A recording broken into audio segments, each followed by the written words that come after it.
फिर से आप सभी का अभिनंदन करता हूँ एक बेहतरीन लेक्चर वीडियोस में, जो कि आपके हिंदी से संबंधित होने वाली काव्य सौंदर्य के तत्व से संबंधित कक्षा 10 का जैसा कि लेक्चर कंटिन्यू करेंगे।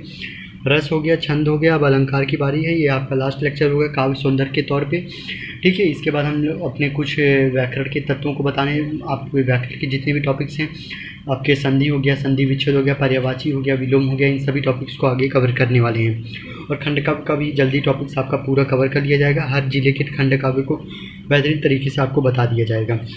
तो मैं आशा करता हूँ इसके पहले आपके जितने भी वीडियोस बने हैं, चाहे वो हिंदी से संबंधित हो, मैथ से हो, चाहे केमिस्ट्री से हो, चाहे फिजिक्स से हो, जो भी सब्जेक्ट से हो, आप बेहतरीन तरीके से देख रहे होंगे, नोट्स को बेहतरीन तरीके से बना रहे होंगे, क्योंकि ये नोट्स आपको लास्ट टाइम में बहुत इनको काम देने वाली है। क्योंकि बिना नोट्स के आपकी तैयारी शून्य मात्र है। Notes is very important for you, ठीक है। तो आप अपना सपोर्ट बनाए रखिएगा। हमारी तरफ से आपको हर तरह की स्टडी मटेरियल्स प्रोवाइड की जा रही है। टेलीग्राम चैनल को जरूर ज्वाइन कर लीजिए, क्योंकि वहाँ पे जल्द ही मैं नोट्स से सारी PDF प्रोवाइड आपको वहाँ करने वाला हूँ, ठीक है।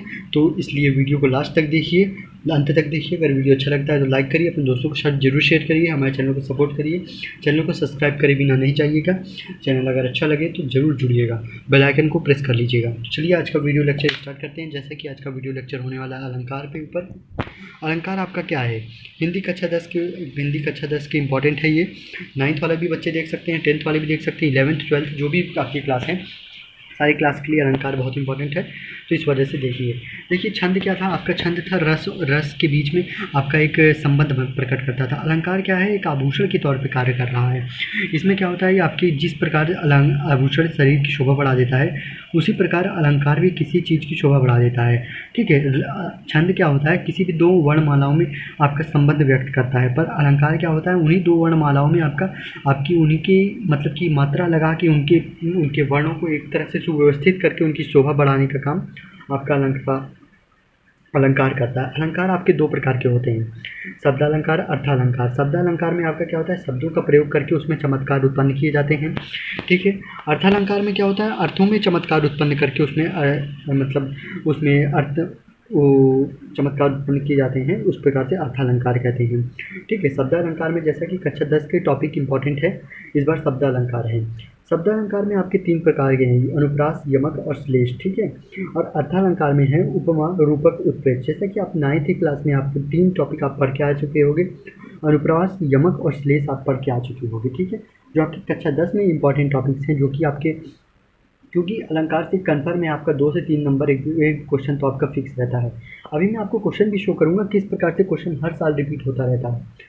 आप मेरे पिछले वीडियोस देख रहे होंगे और भी वीडियोस देखे होंगे, तो मैंने आपको विद प्रूफ आपको बताया है कि कौन कौन से क्वेश्चन कब कब रिपीट हो रहे हैं और कौन से क्वेश्चन बहुत इंपॉर्टेंट है। चाहे आप मेरे गद्य के वीडियोस लेक्चर उठा के देख लीजिए, क्योंकि गद्य का पूरा जो इतना टॉपिक है वो कंप्लीट हो चुका है। अब मैं वही सोच रहा हूँ कि काव्य के जल्दी से कंप्लीट करा देता हूँ, खंड काव्य हो जाता है, फिर हम बढ़ते हैं अपने जितने भी पद्य के जितने भी टॉपिक्स हैं, आपके जितने भी काव्य हैं, जितने भी लेखक परिचय हैं बचे हैं, उन सबको फिर जल्दी कंप्लीट कर लिया जाए, ठीक है। क्योंकि एग्ज़ाम बहुत आपके नज़दीक आने वाले हैं। प्री बोर्ड तक आपकी तैयारी मैं करवा दूंगा 101%। और विद्या क्वेश्चन बैंक्स की भी सीरीज़ आपके लिए जल्दी स्टार्ट करने वाली हैं, तो ज़रूर देखिएगा, ठीक है। देखिए शब्दालंकार आपका 3 प्रकार के होते हैं, ये आप 9th में पढ़ के आ चुके हैं। अर्थालंकार आपका इस बार आपको पढ़ना है। जैसा कि अर्थालंकार में आपका उपमा है, रूपक है, उत्प्रेक्ष है, ठीक है। उपमा अलंकार क्या होता है, उपमा अलंकार देखिए बहुत इंपॉर्टेंट टॉपिक है आपका। हर साल के क्वेश्चन रिपीट हो रहे हैं, 2009 में, 10 में, 12 में, 12 के कई सेट्स में, आपका 13 के कई सेट्स में, 14 के, 15 के, 16 के, 18 में आपके कई सेट्स में रिपीट हो रहे हैं, 19 में भी, 20 में, 21, 22 सब में ये आ चुके हैं। वैसे आपका 20 मतलब कि आपका 20 में एग्ज़ाम नहीं हुआ था, जिस कारण वो, ठीक है, 20 में आपका एग्ज़ाम नहीं हुआ था, मतलब 20 में 21 में नहीं हुआ था कोरोना की वजह से, ठीक है। उसमें ऐसे ही बच्चों को पास कर दिया गया था इंटरनल मार्क्स के तौर पे। देखिए उपमा अलंकार की परिभाषा क्या हुई है, जहाँ किसी वस्तु की एक दूसरे की प्रसिद्ध, मतलब कोई वस्तु एक दूसरी प्रसिद्ध वस्तु की गुण, मतलब दोनों वस्तु प्रसिद्ध हैं, पर उनके बीच का जो गुण, धर्म और स्वरूप के कारण उनके बीच की समानता या तुलना की जाती है, और उनके मतलब उनकी भेदभाव उत्पन्न हो रहा है, उस चीज़ को उपमा अलंकार कहते हैं। उनके बीच का थोड़ा डिफरेंस बताया जाता है, उसी उपमा अलंकार कहते हैं। उपमा अलंकार के 4 अंग होते हैं, उपमय, उपमान और और वाचक शब्द और साधारण धर्म। उपमेय क्या होता है? जिस वस्तु की समानता बताई जा रही है। उपमान जिस वस्तु से तुलना की जा रही है। वाचक शब्द समानता और व्यक्त करने वाले शब्दों का पहचान करने वाले शब्द होते हैं। साधारण धर्म जो गुण उपमान और उपमेय किस में समान रूप से रहता है उसे साधारण धर्म कहते हैं। इसका जो इस समय सबसे छोटा एग्जाम्पल है उपमा अलंकार का, वो है हरिपद कोमल कमल से। आपका 2008 में आ चुका है। इसका समीकरण से स्पष्टीकरण कुछ इस प्रकार से दे रखा है, आप देख सकते हैं। ठीक है, हरिपद कोमल कमल से उपमा अलंकार का सबसे छोटा उदाहरण है कि जहाँ किसी वस्तु को एक वस्तु से दूसरी वस्तु की तुलना की जाती है उसे उपमा अलंकार कहते हैं। ठीक है, ये चीज़ बहुत इंपॉर्टेंट है, आप याद रखिएगा। अब देखते हैं रूपक अलंकार क्या होता है। रूपक अलंकार क्या होता है, फिर उत्प्रेक्ष अलंकार। ये वीडियो लेक्चर ज़्यादा लंबा नहीं बनेगी क्योंकि आपके लिए मटेरियल और काम की चीज़ें ही बताना मेरा कर्तव्य है और इस चैनल का यही उद्देश्य है कि आपके लिए आपकी तैयारी को मजबूत करना। ये नहीं कि वीडियोस लेक्चर बड़े बना के आपको कंफ्यूज करना। वीडियो लेक्चर्स उतने बनाइए जितने में बच्चे आपकी तैयारी बेहतरीन तरीके से कर पाएँ। ठीक है, क्योंकि होता है काफ़ी लोगों का मैंने देखा है वीडियोस में बहुत डिटेल में हर चीज़ें बताने लगते हैं। नहीं, डिटेल में जानने वाली चीज़ें नहीं हैं। आपके 2 से 3 नंबर के आपके क्वेश्चंस आने वाले तो क्वेश्चंस हैं और बेस्ट उदाहरण आप इतना जान लीजिए, बस आपके एग्ज़ाम क्रैक कर लिया जाएगा। ठीक है, आप देखिए रूपक अलंकार क्या होता है। रूपक अलंकार आपका 2009-10 इस सब में पूछा जा चुका है। ये बहुत इंपॉर्टेंट है, इसे तो आप देख पा रहे होंगे। रूपक अलंकार देखिए, जहाँ उपमेय में उपमान का निषेध रहित अभेद आरोप किया जाता है, अर्थात तो उपमेय और उपमान में अभिन्नता प्रकट की जाती है, उसे रूपक अलंकार कहते हैं। रूपक अलंकार का सबसे जो छोटा एग्जाम्पल है वो है आपका चरण कमल बंदो हरि राय। ये सबसे आपका छोटा एग्जाम्पल है, ये आपका 2008 में आ चुका है। चरण कमल बंदो हरि राय। ठीक है, ये आपका बहुत छोटा एग्जाम्पल है रूपक अलंकार का।